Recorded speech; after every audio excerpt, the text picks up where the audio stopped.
If you're new to online business and you're trying to figure out what online course you should create, this video is going to help because this decision is kind of a big one. If you make the wrong course and nobody buys it, you feel like a failure, and plus all that work is just for nothing. So you want to make a course that people are actually going to buy, and to do that, you have to make a course that people actually need. It has to solve a problem. So in this video, I'm going to tell you how you can know for sure that the course you're creating is actually going to be what your audience wants, and it's something that they're going to actually buy. For that, stick around. My name is Lane. This is my channel. Thank you so much for coming by. If you go to lanesebring.com/supersimple, you can pick up my free super simple guide to your first $500 online. It will actually help to make sense of what I'm talking about in this video and give you a clear path to building out your online business and making your first $500. Now, if you can do that, you can make that second 500 and your first 1,000 and your first 10,000 and on. This is the exact path that I have taken to build my business to multiple six figures, and it's my gift to you for free over at lanesebring.com/supersimple. All right, so how do you build an online course and actually know that it's the right course for you to build at this time? The first thing it has to do is it has to solve a problem. It can't just be about something. You can't have your topic that you teach about online and that you make videos about or have your podcast episodes about and just say, I'm gonna make a course about this topic. Nobody needs more information, they need transformation. They need you to show them a clear and direct path so that they don't have to take and synthesize all of this information they might find everywhere else. They want to figure it out from you, giving it to them on a silver platter. That's really what a course does. And that's why people pay for courses. Sometimes people will get online and they'll say, well, I can find all this information for free. Yeah, sure, go for it, go do it.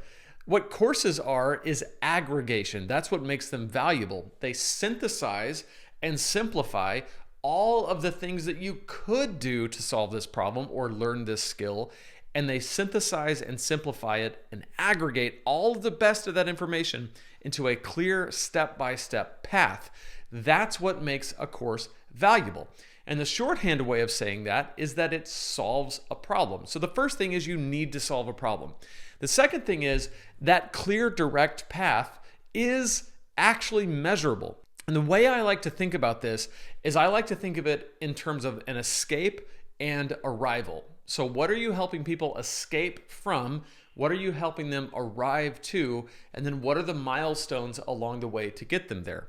Another way of saying this might be, where are they stuck and where are they trying to go? Where are they stuck? Where are they trying to go? What are the milestones along the way? All right.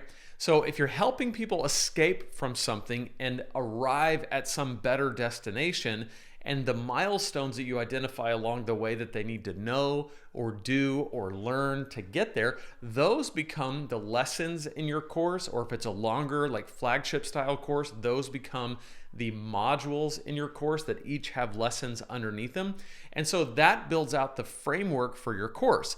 And you can figure that out in a few different ways. The first thing that I like to do is, as soon as you start making content online, look through your comments, look through the emails that you're getting, look through what people are DMing you, and really pay attention to where they're stuck. People will tell you, this is the thing I'm stuck on, or this is the place I want to escape. I feel like I'm never gonna get past this. And then pay attention to where they want to go. Like, what are they trying to do and how can you help them? Another way that I like to do this is just to ask two questions. Where are you stuck and where are you trying to go as it relates to your niche? So over at Preaching Donkey, I might email my list and say, what are your challenges when it comes to your preaching? And where are you trying to go with your preaching? Or here on my personal brand, I might email and say, where are you stuck in building your online business? And what are your goals when it comes to building your online business? And that gives me an idea of where people are stuck and where they're trying to go. So once you start to get feedback, you want to look for patterns. Where do a lot of people say they're stuck and where do a lot of people say they want to go? And if you start to get patterns where you see that, okay, there's a lot of people that say they're stuck here and they want to get here, well, that might be an indication that you could offer a course that solves that problem. The next place to go would be one-on-one coaching. This is where you take that simple feedback, but you go much, much deeper. It's like getting that feedback, but on steroids. And the cool thing about one-on-one coaching is you can start doing this right away. You don't have to have a large audience. You don't have to build a product. All you have to do is start making content and make the offer. Just make a video or email your list and say, hey, I have a few spots open for personalized one-on-one coaching, and I'd like to offer that to whoever would like to do that. You could start with free coaching if you want, or a small fee for paid coaching. But the point is to get in front of people and ask them where they're struggling and where they're trying to go and walk them through it, coach them through it. And if you do this enough times, you'll start to realize what helps people, what actually gets results. Then the next step might be to do a group live cohort course. This is kind of the magic trick, because where a lot of people go wrong is they do a couple one-on-one sessions and they say, okay, I think I know what my course should be. And they just go build the course and then just release it to the world. And they figure out that it may not exactly be what everybody wants, and they don't quite hit the nail on the head that they thought they were going to hit.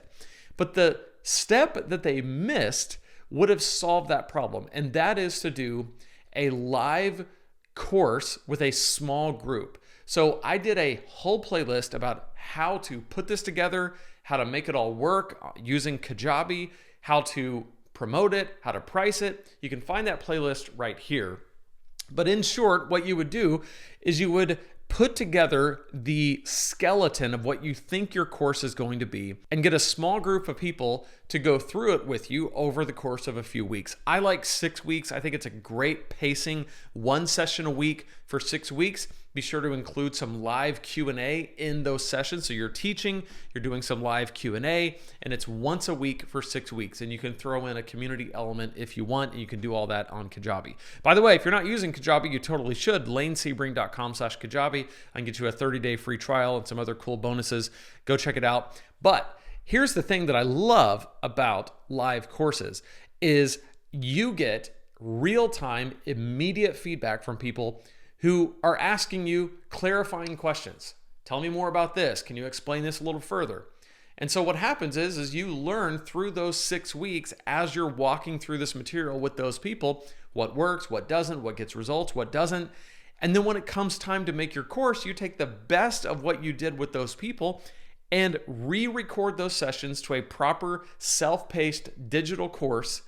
And it's going to be the best of everything you've done, because you've done the coaching, you've done the live course, you've gotten feedback from people, you're really truly solving a problem that actually exists among your audience. And then here's the cool part, those people who were in your live group cohort course are going to give you testimonials. If you do this right, they're going to be well served, and they're going to be like, we want to give you testimonials. Sometimes you don't even have to ask, but you should ask.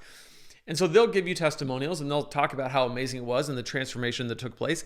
And if it's the same material, you take those testimonials, you use it on the sales page for the course when you're promoting it, and then boom, you've got a built-in social proof on a course that you haven't even released yet because it's the same material. And I love this method so much. It is a foolproof method. Sometimes people talk about how this is taking a coaching product, which you could say a live group cohort course is like a coaching product, and productizing it.